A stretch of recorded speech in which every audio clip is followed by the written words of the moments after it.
하나님이 쓰시는 성령의 사람이라는 제목으로 오늘 말씀을 통해서 같이 은혜 나누기 원합니다. 기독교의 축복은, 기독교의 특징은 뭐에 있는가? 그건 체험에 있습니다. 하나님을 체험하는 겁니다. 눈에 보이지 않고 손에 잡히는 것 없지만 그러나 하나님을 만나는 것에 있습니다. 그래서 성경의 모든 말씀은 무엇인가? 그것은 하나님을 만나는 겁니다. 만나는 사건입니다. 그것 없이는 기독교가 존재하지 않습니다. 하나님이 세상을 구원하시기 위한 세 가지 방법이 있는데, 하나님이 세상을 구원하시기 위한 세 가지 방법이 뭐냐면 이 세 가지입니다. 첫째가 복음입니다. 복음이라는 말은 무슨 말이냐면 하나님이 시작하셨다는 거예요. 복음은 내가 시작해서 내가 무엇을 이루어가는 게 아닙니다. 내가 뭘 심어서 어떤 열매를 거둔다, 그게 복음이 아닙니다. 복음은 하나님이 시작하셨다는 겁니다. 하나님이 태초에 천지를 창조하셨다. 하나님이 시작하셨다는 거예요. 모두가 아무도 모르는 시간에 하나님께서 예수 그리스도를 이 땅에, 베들레헴에 예수 그리스도 아기 예수를 이 땅에 보내주셨다. 하나님이 시작하셨다. 그분이 나에게 찾아오셨다. 그래서 모든 복음은 뭐냐면 하나님이 시작하셨다. 하나님이 행하신 일들을 복음이라고 말을 합니다. 은혜 받기 원하십니까? 하나님을 만나고 싶습니까? 그럼 복음을 알아야 됩니다. 그러니까 내가 자꾸 기도를 해야 된다, 말씀을 읽어야 된다, 예배를 해야 된다, 그건 너무나도 거룩하고 경건하고 은혜로운 일입니다. 그러나 그 속에 내 의지, 내 열심이 아니라, 그래서 뭐를 찾아가야 되느냐? 하나님이 지금 무엇을 이루어 가시는가를 봐야 돼요. 그게 복음을 깨달은 거예요. 복음.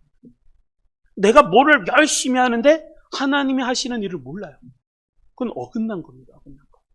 그게 우리가 은혜를 받고 하나님의 구원의 역사를 이루려면 첫 번째 알아야 되는 게 복음이고, 두 번째가 제자입니다. 예수님께서 이 땅에 오셔서 그리고 나서 부르시는 거예요. 과거에는 선지자들을 부르시고, 그리고 예수님 시대 때는 제자들을 부르시는 거예요. 선택하셨다는 거예요. 선택하셨다. 하나님이 구원의 일꾼을 부르셨다는 거예요. 선택하셨다. 우리도 선택받은 사람이다. 할렐루야. 이곳에 있는 우리 모든 성도님들을 하나님이 부르셨다고 믿습니다. 다 하나님의 은혜인 거죠. 하나님이 나를 부르시고 선택하셨다. 근데 중요한 건 세 번째입니다. 하나님이 시작하셨고 하나님이 구원의 일꾼을 부르셨습니다. 그런데 중요한 건 거기서 끝나지 않는다는 거예요. 이제 사도행전이 시작합니다. 하나님이 시작하셨고 하나님이 구원의 일꾼을 부르셨는데, 이제 그들을 그대로 그냥 니들 알아서 해라, 니들 열심히 한번 해봐라, 니들이 열심히 수고하면 거기에 대한 대가는 내가 줄게, 이게 아닌 거예요. 그들에게 은혜를 주시는 거예요. 생명을 주시고 힘을 주시고 권능을 주시고, 그것이 성령이에요. 성령. 그래서 기독교의 가장 큰 축복은 체험인데, 무슨 체험이냐? 성령을 체험하는 거예요. 성령을 체험하는 거예요. 이것이 없으면 안 되는 겁니다. 왜 성령을 체험하게 하셨을까요? 저는 그게 중요한 겁니다. 왜 예수님은 성령을 약속하셨을까요? 이게 가장 중요한 질문입니다. 우리의 질문은 다른 게 아니에요. 성령은 누구신가? 성령은 무슨 일을 하시는가? 성령의 특징은 뭔가? 성령의 역할은 무엇인가? 아니, 이것을 논하기 전에 우리가 먼저 들어야 될 질문은, 예수님은 왜 성령을 약속하셨을까? 예수님은 왜 성령을 보내주신다고 하셨을까? 아버지께서도 성령을 기다리라 라고 말씀하셨을까? 그 말씀이 중요한 겁니다. 왜냐하면 믿는 우리가 먼저 천국을 맛봐야 되기 때문에, 믿는 우리가 먼저 세상에 나가기 전에 하나님이 주시는 축복의 은혜를 경험하기를 원하는 거예요. 근데 교회는 다니는데 성령을 체험하지 못해요. 그럼 어둡습니다. 교회를 다니는데 세상이 꽉 차 있어요. 말하는 것마다 다 어둠이에요. 아니요. 성령을 체험하고 하나님의 은혜를 경험하면 내 안에 빛이 옵니다. 내 속에 있는 어둠을 하나님의 빛으로 밝히시는 거예요. 그래서 절망이 아니라 소망을, 그리고 믿음을, 눈에 보이는 것 없고 손에 잡히는 것 없는데 믿어지는 거예요. 그리고 그 믿어진 사람들은 소망을 얘기합니다. 할렐루야. 예수 믿는데 소망을 얘기하지 않는 사람하고는 사귀지도 마십시오. 예수 믿으면 소망을 얘기하게 되어 있습니다. 그리고 사랑을 얘기하게 되어 있습니다. 저는 이번 주에 아주 참 좋은 노래 하나를 묵상을 참 많이 한 시간이었습니다. 그건 뭐냐면 악동 뮤지션의 이번에 4월 달에 새 앨범을 냈습니다. 4월 달에 새 앨범을 냈는데 4집이죠. 이름이 개화입니다. 개화. 앨범 이름이 개화. 꽃이 열렸다. 꽃을 열었다라는 거죠. 개화입니다. 이찬혁 작사 작곡 해갖고 이수연이 부른 개화. 근데 이 중에서 가장 타이틀 1번 곡이 뭐냐면 소문의 낙원이라는 곡입니다. 소문의 낙원. 이 가사를 보면서 내가 참 많이 묵상도 하고 은혜도 많이 받는 그런 노래였습니다. 곡을 만들 때 분위기가 어떤 분위기냐면 몽골 분위기입니다. 몽골 분위기. 옷도 몽골 옷. 왜냐하면 몽골 선교사님의 자녀잖아요. 이성근 선교사님의 아들, 딸. 어렸을 때부터 몽골 선교에서 자랐죠. 홈스쿨링 하면서. 거기에서 기타 치고 노래 부르고 찬양하고 그러면서 이제 자랐던. 그래서 이수연이가 참 슬럼프를 겪고 어둠을 겪었을 때 오빠가 이 소문의 낙원이라는 노래를 통해서 다시 회복시켜주는 노래입니다. 함께 지내면서 큐티를 묵상하고 하나님의 말씀을 묵상하면서 뭐를 찾아가. 이 노래의 테마는 뭐냐면 찾아가는 노래예요. 찾아가는 노래. 그러니까 이게 기독교하고 조금 좀 다른 것 같은데 힐링이라는 말이 있습니다. 힐링, 행복. 기독교는 힐링과 행복을 말하지 않습니다. 기독교는 뭐냐면 힐링이 아니라 이 노래의 테마도 그렇습니다. 주제도 힐링이 아니라 어딘가로 데려가는 거예요. 어딘가로 데려가는. 그러니까 행복의 목표가 아니라 행복의 원천으로 데려가는 거예요. 그것이 어디냐? 낙원이라는 곳이에요. 낙원.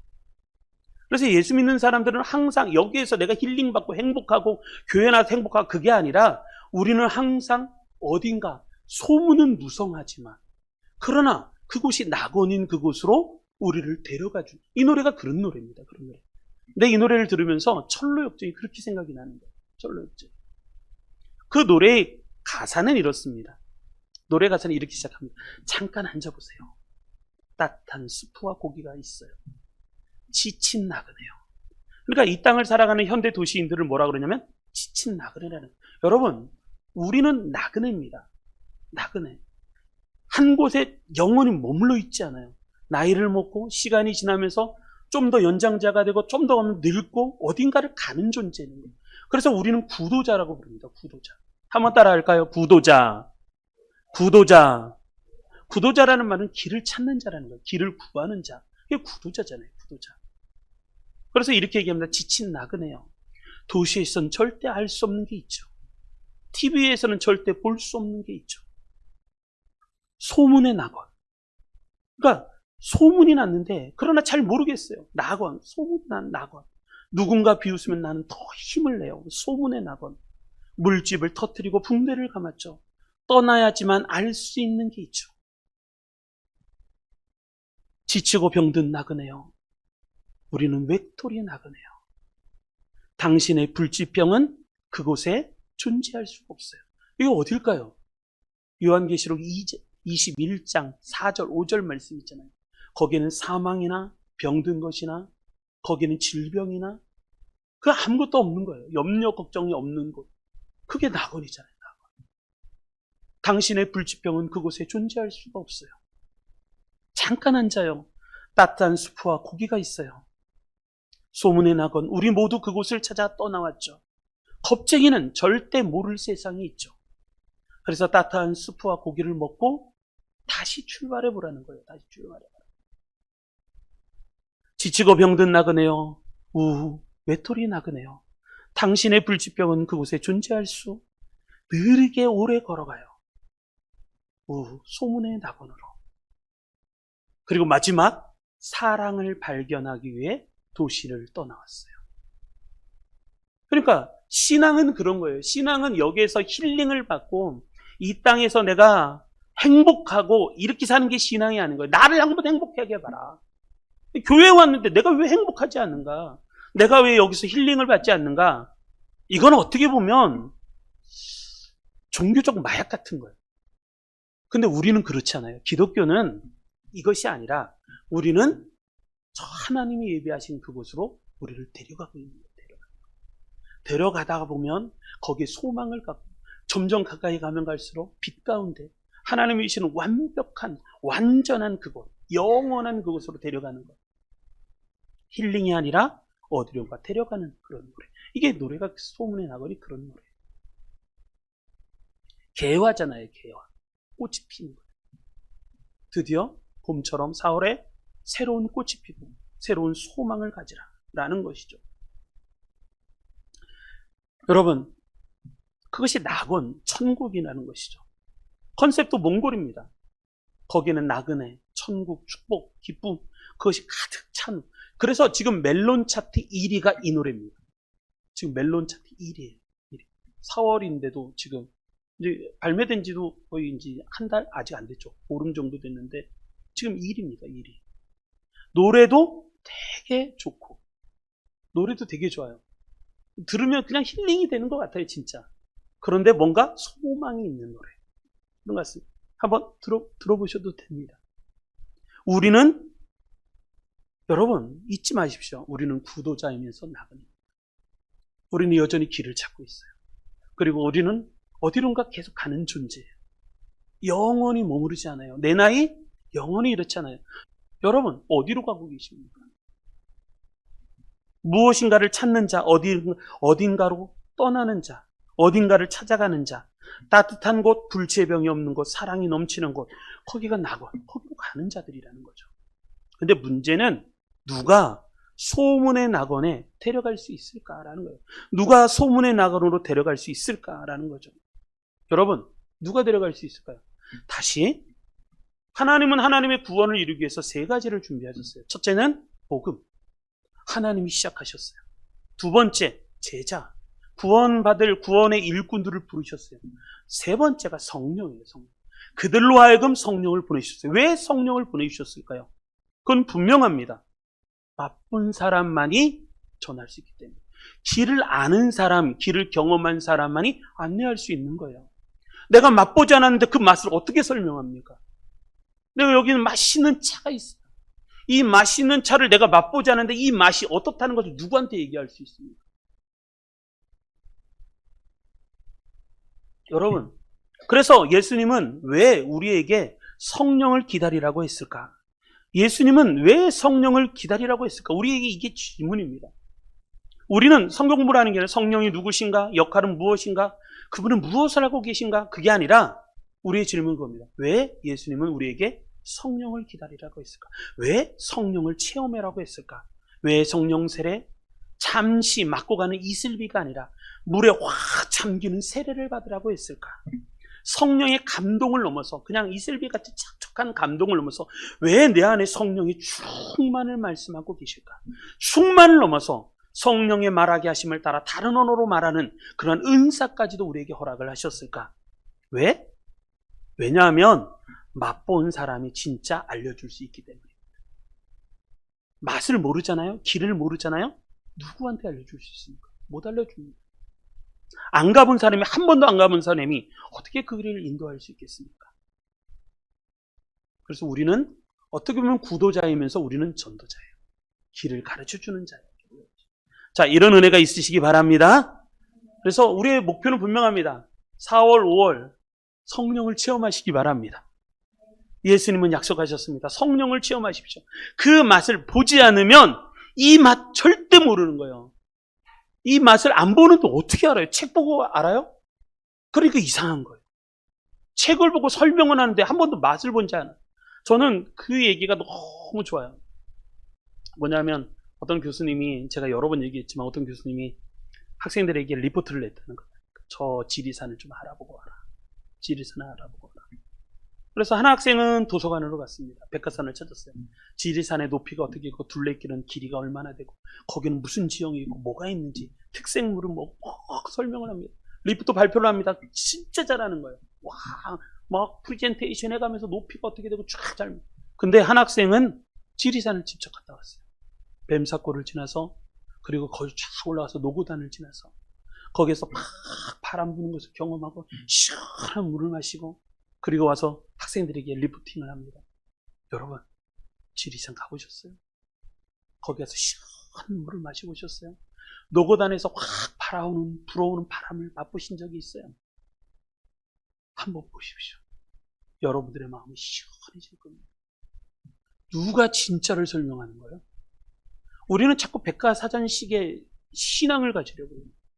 이게 근대교육의 나쁜 점이에요. 자꾸 이거를 공부를 해서 하는 거예요. 아니요. 성경의 진리는 체험해서 하는 겁니다. 체험해서.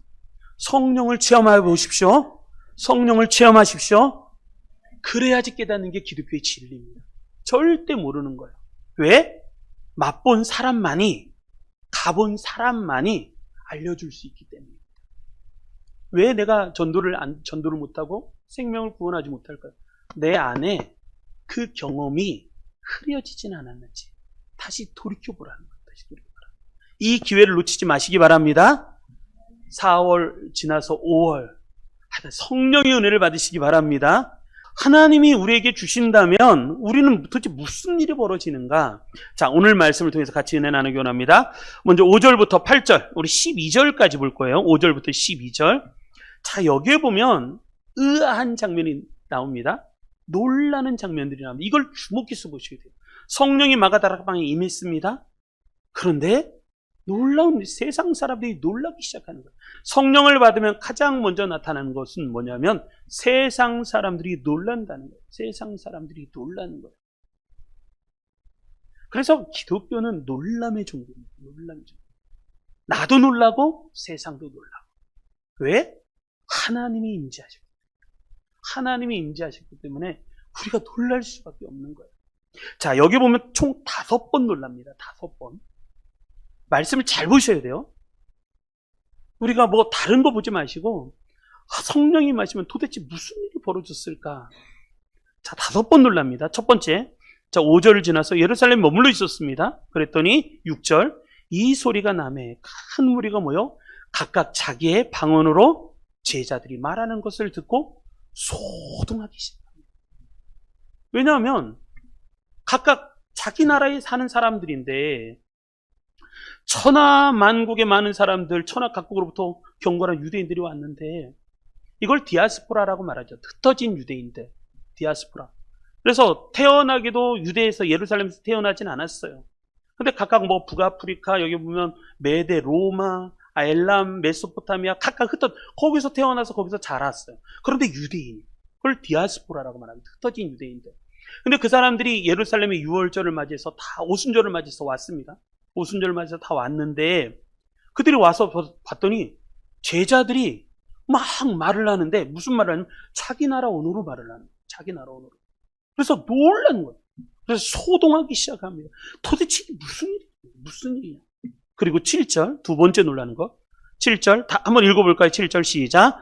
다 놀라 신기하게 여겨 이르되 보라, 이 말하는 사람들이 다 갈릴리 사람이 아니냐? 아멘. 다 놀라 신기하게 여기는. 여러분, 진짜 여러분 예수님을 잘 믿잖아요? 그럼 세상 사람들이 여러분들을 보고 놀라며 신기하게 여기는 겁니다. 이게 진실입니다. 진실. 내가 진짜 성령을 받고 하나님의 은혜가 충만하잖아요? 그러면 저 사람에게는 내가 모르는 게 있어. 그렇게 얘기하게 돼 있습니다.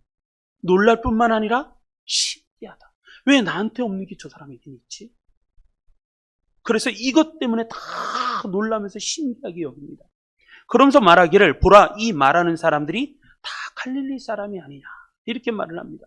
여러분, 이 중요한 말이 이 말입니다. 다 갈릴리 사람이 아니냐. 여러분, 갈릴리 사람이라는 말이 무슨 말인지 아십니까? 저 시골에 일자 무식한 사람, 아무것도 못 배운 사람, 시골 촌놈, 평생 고기밭 잡던 어부들. 그런데 그들이 놀라운 말을 하기 시작합니다. 내가 저 흩어져 있는 저 메소포타미아, 그리고 저 로마, 저곳에 있는 한 번도 가보지 않았던 그 나라 언어로 이 갈릴리, 저부터 저 촌놈들이 아무것도 배우지 않았던, 평생 고기만 잡았던 그런 사람들이 그 말을 하니까 이 사람들이 더 놀라는 거예요. 어떻게 이런 말을 할 수 있다니. 총 15개 언어로 말을 하기 시작하죠. 이럴 수가. 여러분, 이것을 보고 이 사람들이 깨닫기 시작합니다. 이것은 이 사람들이 노력해서 한 게 아니라는 거예요. 이 사람들이 노력해서 한 게 아니라 이것은 필시 이들이 한 게 아니라 하나님이 하신 거구나. 이걸 깨닫는 거예요. 할렐루야. 이게 중요한 말입니다. 이들은 어부들이고 배운 것도 없지만 그런데 하나님이 은혜 주시니까 이들이 이런 놀라운 일을 하게 되는구나 라는 것을 이들이 깨달은 거예요. 그래서 그 다음에 얘기합니다.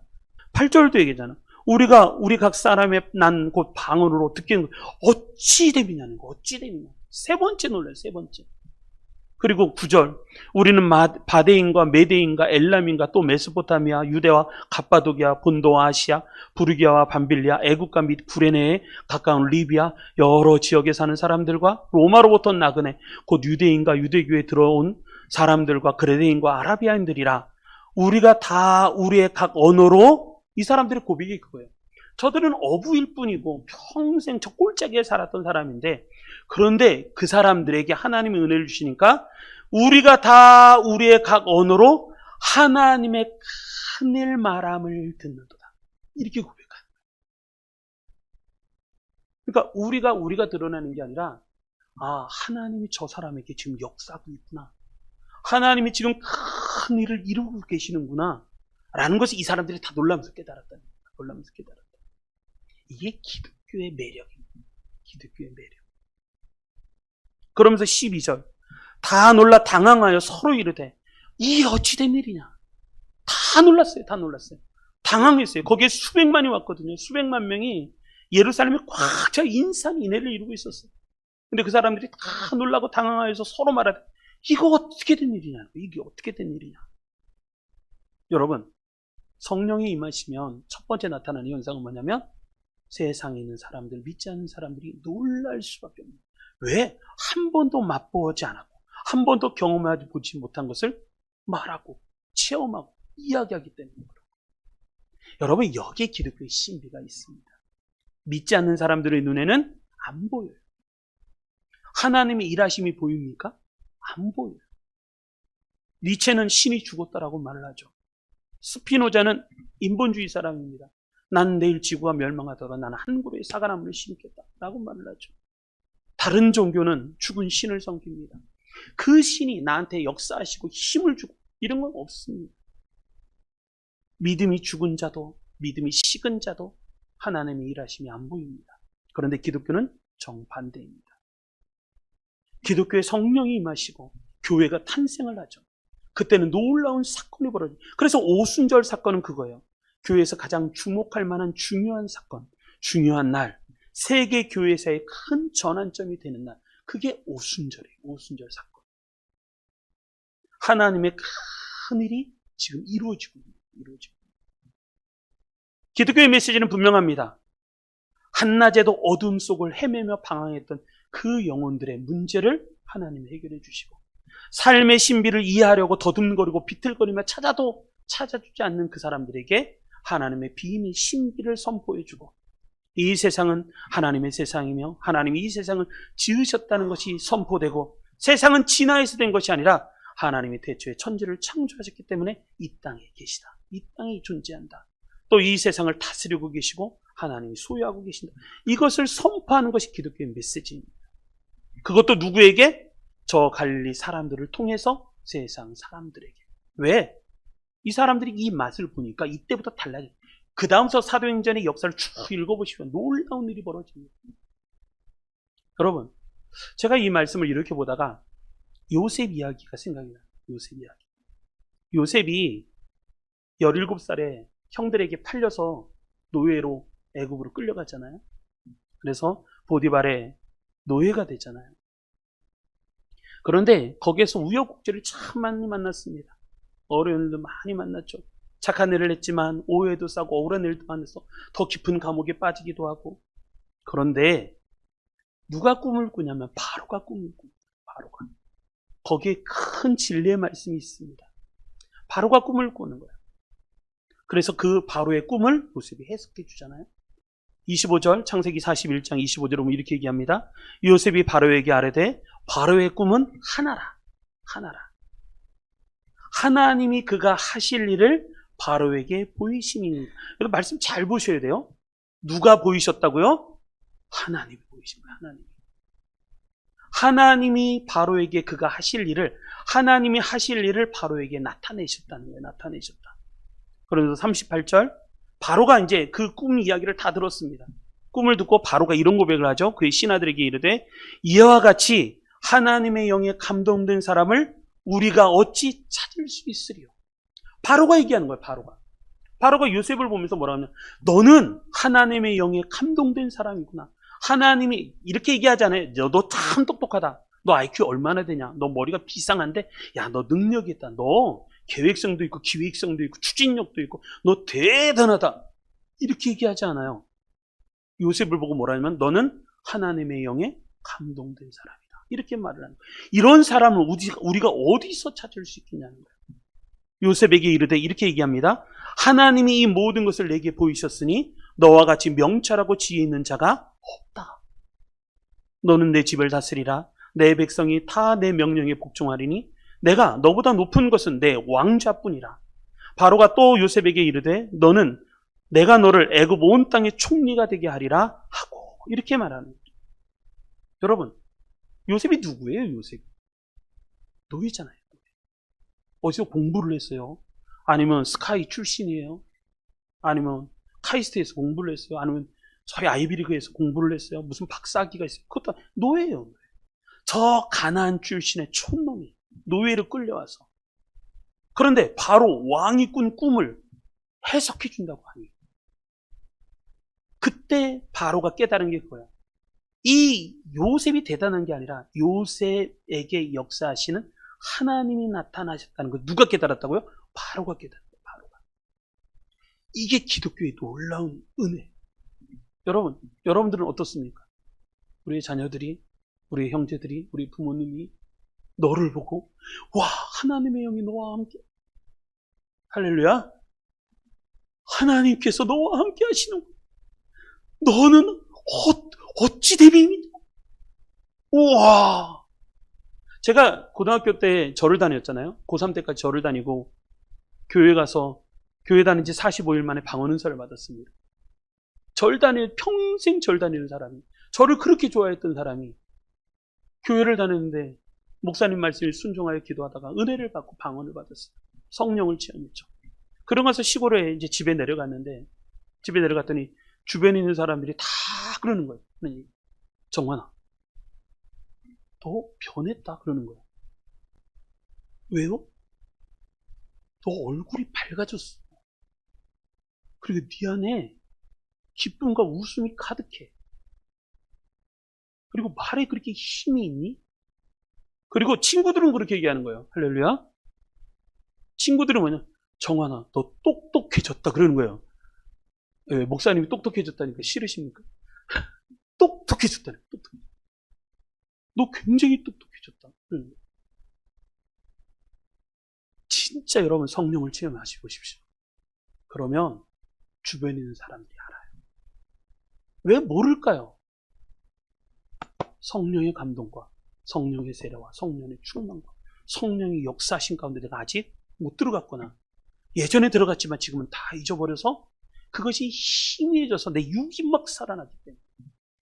봐도 똑같은 거예요. 그 놈이나 너나 나나 도끼인 개끼니지. 50보, 100보 그 정도밖에 안 되지. 야, 너나 똑바로 해. 너나 똑바로. 그렇게 소리 들으면서 살고 있지 않나요? 너를 보고 바로가 얘기한 것처럼 이와 같이 하나님의 영에 감동된 사람을 우리가 어디서 찾을 수 있으리까? 그런 말을 할 수 있겠습니다. 그래서 바로가 요셉에게 지어진 이름 뭐라고요? 6글자. 그래서 바로가 요셉에게 이름을 지어줬어요.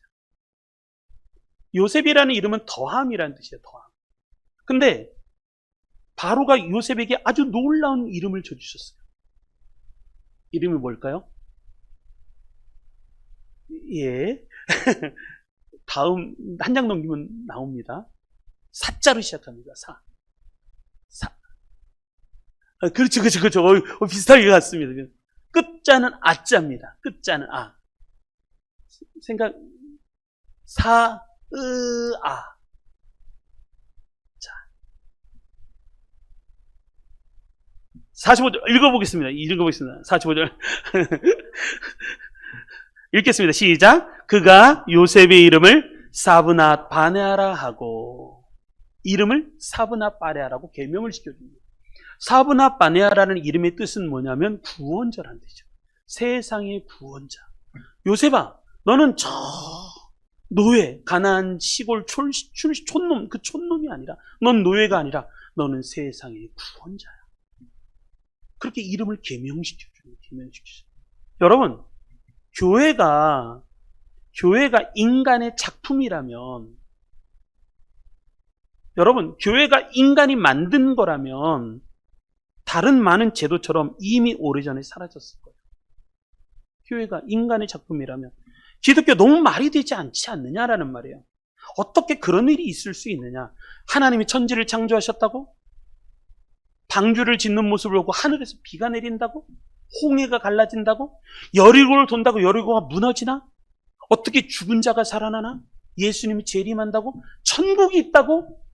하나님이 심판하신다고? 야, 말도 안 되는 얘기 하지도 마.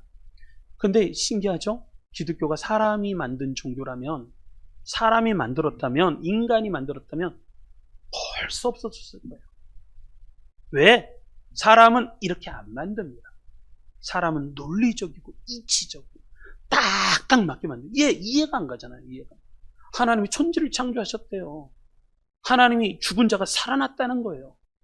그분이 승천하셨고 이제 재림하신다는 거예요. 야, 이걸 누가 믿겠냐는 거예요. 누가 믿겠냐.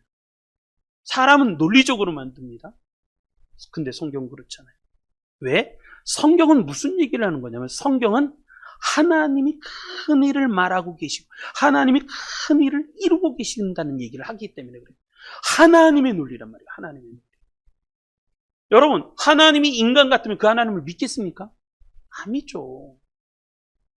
근데 우리 하나님은요, 천지를 창조하시고 모든 것을, 우주 만물을 다스리고 계시고, 그리고 때가 되었을 때 모든 것을 심판하실 거예요. 여러분, 그러니까 성경이에요. 성경은 그래서 신비예요. 신비. 인간의 이치에 맞지 않습니다. 왜? 하나님의 큰 일을 말하고 있기 때문에 그래요. 근데 여전히 교회가 2000년이 지난 지금에도 존재합니다. 대답은 하나입니다. 하나님이 시작하셨고 하나님이 이루어 가시고 지금도 계속 일하고 계신다는 거예요. 그게 증거죠. 그래서 우리에게 성령을 보내주시고, 여러분 성령을 체험하시기 바랍니다. 성령 안 체험하면 절대 모릅니다. 이것은 머리로 알아서 몇십 년의 체험을 통해서 할 문제가 아니에요. 성령을 경험하시기 위해서. 성령 경험하지 않아요. 그래서 예수님은 그렇게 말씀하시는 거예요. 기다리라. 너희는 몇 날이 못 되어 성령을 경험하게 될 것이다. 그래서 기독교는 기적입니다. 기적을 빼놓고 얘기하면 말이 안 되는 거예요. 기독교는 경이로움입니다. 경이로움. 세상 사람들이 깜짝 놀라게 할 만한 사건들이죠. 프랑스의 사상가였던 파스칼이 하나님을 놀랍게 체험한 후에 그렇게 얘기하죠. 그분은 아브라함의 하나님, 이삭의 하나님, 야곱의 하나님이시다. 그분은 철학자들과 점쟁이들과 사상자들이 절대 깨달을 수 없는 하나님이시다. 이렇게 말을 하잖아요. 여러분, 성령이 임하시면 나타나는 첫 번째 현상, 세상 사람들이 놀란다. 근데 세상 사람들이 나를 보고 놀래는가? 안 놀래는 게 문제예요. 안 놀래는 게. 여러분, 무조건 성령 체험하시기 바랍니다. 기회를 놓치지 마시고 성령 체험하시고 하나님의 은혜가 충만하시기를 주님의 이름으로 축복합니다. 자, 두 번째, 우리 13절로부터 17절. 13절로 두 번째, 성령이 임하시면 무슨 일이 벌어지는가? 여기서 가장 중요한 말씀은 17절입니다. 17절. 17절에 무슨 말씀? 말세 내가 내 영을 모든 육체에 부어 주리니. 이게 하나님의 약속이었습니다. 약속. 모든 육체, 내 영을 모든 육체에 부어 주리니. 그러니까 예수 믿는 사람들은 육체로 사는 사람들이 아니에요. 그 육체 안에 뭐가 있다? 하나님의 영이 오신 거예요. 하나님의 영. 그래서 하나님의 영으로 사는 사람들, 그래서 그 하나님의 영으로 살게 하는 사람들, 성령의 사람으로 변화된 사람, 그 사람들이 크리스찬들인 거예요. 크리스찬.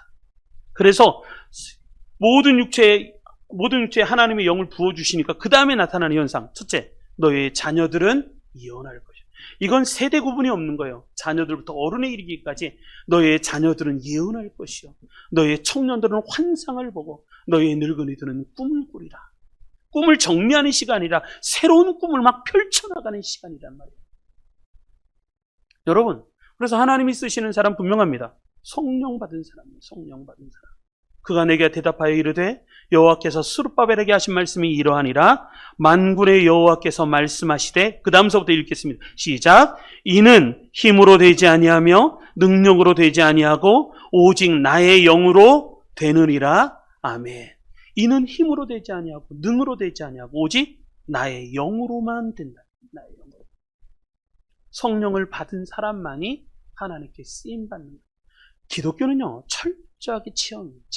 체험이 없으면 이해가 안 가는 거예요. 맛을 봐야 알지. 수박 맛이 어떤지, 참외 맛이 어떤지, 딸기 맛이, 맛을 봐야 알죠. 그걸 안 봤는데 어떻게 설명해요? 추측으로요? 상상으로? 그건 거짓말이죠. 맛을 보면 알아요. 두말할 필요가 없어요. 100마디도 필요 없어요. 너 먹어봐. 먹어보면 안다니까. 그게 기독교. 사도 바울은 이렇게 고백을 합니다. 사도 바울은 고린도라는 지역에, 제가 이 고린도 전도 때 개척을 할 때 하나님이 저에게 주셨던 말씀이 고린도 교회 전도하는 사도행전 18장의 말씀이었거든요. 왜냐하면 쉽지 않아요. 고린도라는 지역의 전도가, 아덴, 고린도, 여기가 절대 쉽지 않은 지역이었어요. 그런데 그때 하나님이 너무 전도하기가 힘들고 그러니까 하나님이 꿈속에 나타나셔서 환상 가운데 바울에게 말씀하셨어요. 이 성에 내 백성이 많도다. 이 성에 내 백성이 많도다. 그래서 거기서 1년 8개월을 전도합니다. 그리고 고린도 교회가 세워지죠. 그런데 고린도전서에 보면 사도 바울이 이렇게 고백을 합니다. 1절 한번 읽겠습니다. 시작. 형제들아, 내가 너희에게 나아가 하나님의 증거를 전할 때에 말과 지혜의 아름다운 것으로 아니하였나니.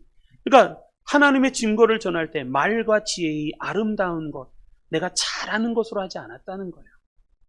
그리고 4절 읽습니다. 시작. 내 말과 내 전도함이 지혜의 권하는 말로 하지 아니하고 다만 성령의 나타남과 능력으로 하여. 뭘로 했다고요? 성령의 뭘로? 나타남과 성령의 능력으로 했다는 거예요. 능력으로. 그리고 5절 시작. 너희 믿음이 사람의 지혜에 있지 아니하고 다만 하나님의 능력에 있게 하려 하였노라. 아멘. 여러분, 철저하게 나를 내려놓으셔야 돼요. 하나님만이 철저하게 역사하실 수 있게 하셔야 되는 거예요. 제가 이번 주 수요일 날 그랬습니다. 수요일 날 이제 사모님이 7시 반에 퇴근하니까 사모님, 그 다음에 선재, 민우 학원에서 7시 반 끝나서 다 데리고 셔틀을 해갖고 교회로 옵니다. 교회로 오면서 제가 이번 주 굉장히 아팠거든요. 일주일 내내 아팠습니다.